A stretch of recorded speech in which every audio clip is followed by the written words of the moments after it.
Alexandria, summer 2023. The city was full of life and the sound of the sea, but suddenly that picture shattered. A successful young man, loved by everyone, collapses in front of his family in a bloody, unforgettable scene. His name was Mahmoud Ashraf, 35 years old, an agricultural engineer. His life looked complete, a successful career, a warm home, love from people. Anyone looking from afar would think his life was flawless, without any missing pieces. But in a single moment, all of that suddenly flipped. The reassuring scene turned into a nightmare, and the question haunting everyone: who wanted his life to end at that very point? A crime unfolded in front of his family and neighbors. The shock was beyond description, and the screams shook the whole building. And the question: how could someone living among them suddenly turn into a deadly enemy?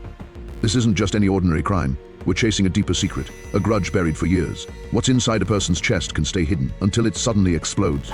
Before we dive into the painful details, if you'd like to continue this journey of uncovering the truth, hit like and subscribe. And don't forget to drop your thoughts in the comments. We want to hear your perspective. To understand how we reached this crime, we have to rewind 11 full years before the incident. There, the first step of the story began, and destiny started to draw its lines. Back then, Mahmoud was a 24-year-old young man. He started his path in free trade, with his first step exporting fruit to Italy. He believed that real business required hard work, travel, and calculated moves. Year after year, he earned the trust of traders in the market. His reputation grew, and soon everyone knew he was honest and committed. He built a name and a respectable reputation, but success always attracts envious eyes. His ambition was bigger than just small trade. He decided to travel himself, to expand his investments. He carried the burden of exile on his shoulders, but he believed the future was worth the sacrifice. Despite the fatigue, travel, and distance, he was known for his generosity. Anyone who needed help found him standing by their side instantly. Mahmoud believed that the good he did always came back multiplied. Everyone agreed he was genuine and honest. Every testimony about him said the same. Mahmoud was loyal and supportive of all. Was this the very thing that made some secretly envy and resent him? After settling his business and life, he decided to build a home. He chose Nada, a kind woman from a respectable family. He saw in her a supportive partner, and she saw in him a responsible man she could rely on. From their very first meeting, there was a strange connection. It was as if fate brought them together without prelude. He felt she would be his backbone, and she saw in him the safety she was searching for. They married and traveled together to Italy to continue their life. Nada was thrilled with the new experience, in a completely different lifestyle. With every passing day, she felt closer to Mahmoud's big dream. And whenever they came back to Egypt to spend time with her family, Nada would share how she was living in comfort and bliss. Her words made people around her feel envy, without her even realizing it. The gifts Mahmoud brought back from abroad were part of their joy. He delighted his family, his in-laws, and even their kids, but he didn't know those very gifts would open the door to jealousy. Nada's brother-in-law watched silently from a distance. His eyes were filled with envy, his heart stuffed with bitterness. Every time he saw their happiness, the fire inside him grew stronger by the day. He worked at an aluminum shop, a craft he could have expanded, but all his focus went to comparing himself with Mahmoud. Instead of working on himself, he drowned deeper into jealousy. That's when the big question began to form. Why does another person's success awaken such hatred inside? Is it weakness or envy that mutates into blind hatred? At the peak of Mahmoud's success and stability, he began to feel a strange, relentless headache. The pain repeated until everyone noticed something wasn't right. Endless tests, repeated scans, and the results shocked everyone. Doctors confirmed he had leukemia. News like that can shake a person to their core. Most people would collapse and give up on life, but Mahmoud was different, faithful, accepting God's will. He faced the news with a calm smile, despite the fear around him. The doctor told him words that broke his heart. His chances of fatherhood were nearly impossible. The sentence struck like lightning on him and Nada, but they decided to go on with life, holding themselves together. Through all this pain, Mahmoud kept balancing everything: treatment sessions, work follow-ups, and caring for his home. 7 full years fighting like a true warrior. In the middle of his battle with illness, Nada's brother-in-law was preoccupied with something else entirely. He never thought to pray for him or offer support. His eyes were still filled with envy. Instead of saying, "May God heal him," the hatred inside him grew stronger day by day. He thought Mahmoud's illness wasn't enough. He wanted to see him lose more. His wife couldn't bear the silence anymore. She vented to her sister. She told her, "My husband is insanely jealous of Mahmoud." She explained how constant comparisons turned her life into hell. He even suggested a shocking idea that they escape to Italy on a cheap tourist visa, but she refused firmly, telling him travel must be done honorably. He took her refusal as a massive insult to his pride. His anger turned into fire. His grudge grew even bigger. Every word she said felt to him like a comparison with Mahmoud. When Mahmoud heard about these problems, he didn't just stand by or ignore them. He decided to meet him and give heartfelt advice. Maybe it could change his life.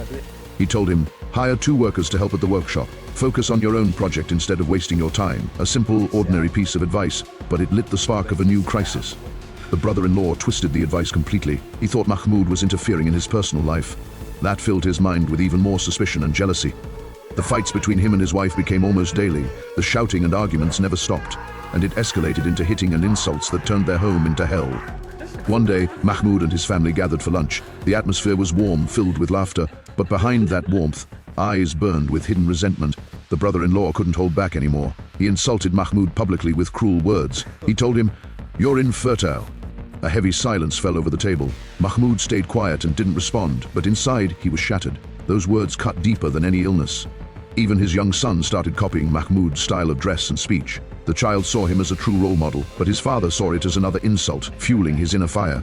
From that moment, his envy twisted into something darker. It was no longer just jealousy. It became an idea of revenge, a black intention forming step by step.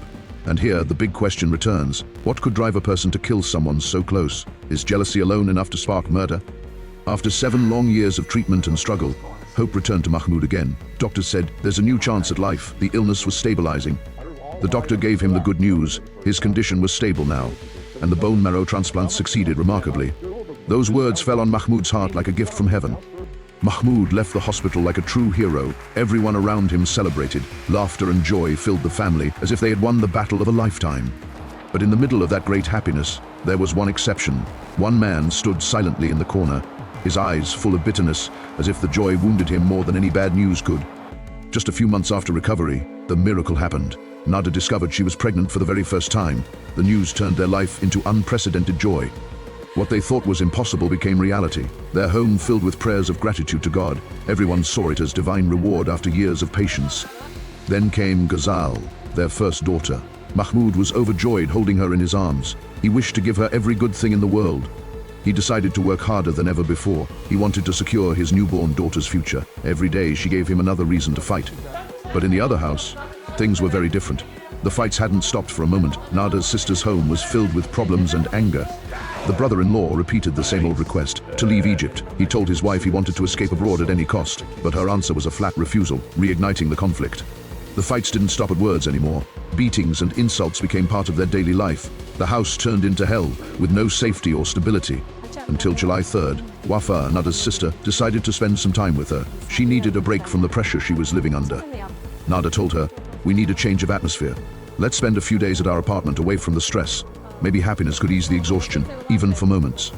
Mahmoud, in his usual warmth, called his mother-in-law. He invited her to join them and spend time at their place. He always saw his in-laws as his own family.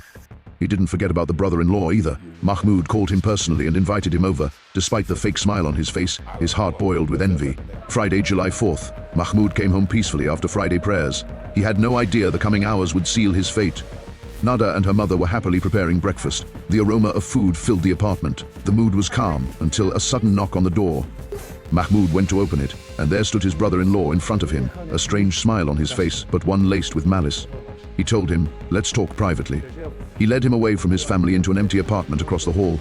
Mahmoud suspected nothing and went along. With his trusting nature, Mahmoud entered the abandoned apartment. He thought it was just a chat or maybe some scolding, but what came next was pure betrayal.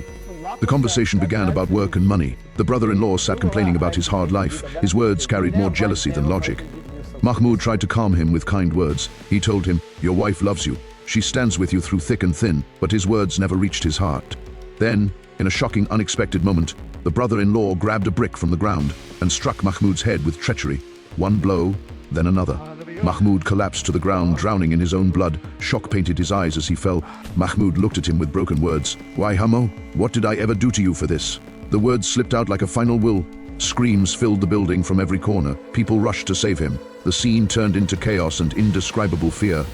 They carried him quickly into the elevator. They wanted to rush him to the hospital at any cost, but fate had a greater tragedy waiting. They carried him quickly into the elevator. They wanted to rush him to the hospital at any cost, but fate had a greater tragedy waiting. Strangely enough, he stood afterwards boasting. He shouted, "Now I'm at peace. Go call the police." His words sounded like an open declaration of revenge. And here comes the heartbreaking question. How can envy turn a man into the killer of his own family? If you believe Mahmoud was a victim of betrayal, share your thoughts. And hit like and subscribe so we can tell more stories.